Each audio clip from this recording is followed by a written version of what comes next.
आगरा किला शिवाजी की होगा पहचान, पीछे होगा मुगलों का नाम। सीएम ने कहा था छत्रपति ने औरंगजेब की सत्ता को दी थी चुनौती। हिंदवी स्वराज्य की नींव रखने वाले छत्रपति शिवाजी राजे भोसले का शौर्य आगरा किला के दीवाने खास में देखने को मिला था। केंद्र और प्रदेश की भाजपा सरकार अब मुगलों की याद दिलाने वाले आगरा किला की पहचान छत्रपति शिवाजी के शौर्य से कराने को भरपूर प्रयास कर रही है। 3 वर्ष से आगरा किला में लगातार छत्रपति शिवाजी का शौर्य प्रदर्शित किया जा रहा है। मुगल म्यूजियम के बाद स्मारक बनाने की मांग भी उठ रही है। वहीं मुख्यमंत्री योगी आदित्यनाथ ने पिछले वर्ष अगस्त में वीर दुर्गादास राठौर की प्रतिमा अनावरण के समय छत्रपति शिवाजी महाराज के शौर्य बताया था। अब इस दिशा में काम चल रहा है। छत्रपति शिवाजी महाराज की जयंती पर बुधवार आगरा किला में शानदार कार्यक्रम हुआ। इसमें छत्रपति शिवाजी महाराज का शौर्य प्रदर्शित किया गया। महाराष्ट्र के सीएम ने की थी मांग। इस दौरान मंच महाराष्ट्र के मुख्यमंत्री देवेंद्र फडणवीस ने कहा था कि सरकार अगर उन्हें कोठी मीना बाजार में भूमि दे तो वह भव्य स्मारक बनाएंगे। इससे पहले आगरा किला के सामने शिवाजी की घुड़सवार प्रतिमा वर्ष 2001 में लगी थी।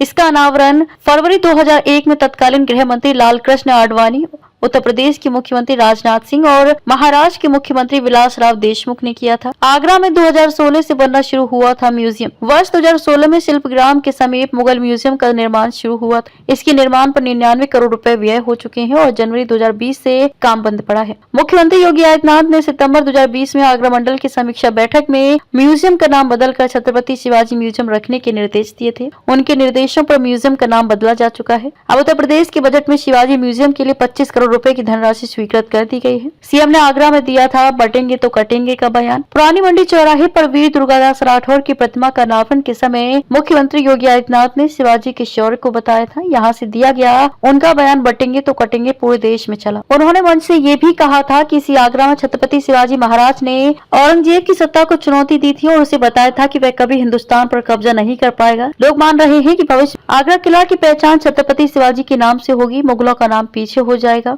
ये कहते हैं इतिहासकार 6 जून 1674 को रायगढ़ में हिंदवी स्वराज की नींव रखने वाले छत्रपति शिवाजी महाराज औरंगजेब से मिलने उसके दरबार में आए थे। इतिहासकार जदुनाथ सरकार ने अपनी पुस्तक औरंगजेब में शिवाजी की आगरा यात्रा का वर्णन किया है। राजा जयसिंह से पुरंदर की संधि के बाद शिवाजी अपने दल के साथ 11 मई 1666 को आगरा पहुंचे थे। 12 मई को शिवाजी औरंगजेब के आगरा किला के दीवाने खास में लगे दरबार में गए। यह यथोचित सम्मान नहीं मिलने पर वह नाराजगी जताकर चले गए। शिवाजी को राजा जयसिंह के बेटे राम सिंह की छावनी के निकट सिद्दी फौलाद खां की निगरानी में नजरबंद करने का आदेश औरंगजेब ने किया। 16 मई 1666 को शिवाजी को रतनदाज खां के मकान पर ले जाने का आदेश दिया गया। इस बीच शिवाजी ने बीमारी का बहाना बनाकर गरीबों को फल बांटना शुरू कर दिए। 18 अगस्त को उन्हें राम सिंह की छावनी के निकट शहर के बाहर स्थित फिदाई हुसैन के टीले पर स्थित हवेली में रखने का आदेश औरंगजेब ने किया। 19 अगस्त 1666 को यहीं से शिवाजी अपने पुत्र संभाजी के साथ फलों व मिठाइयों की टोकरी में बैठकर निकल गए। उनकी जगह पलंग पर हीरोजी फरजंद लेटे रहे। औरंगजेब को इसका पता अगले दिन चला तो वह हाथ मलता रह गया।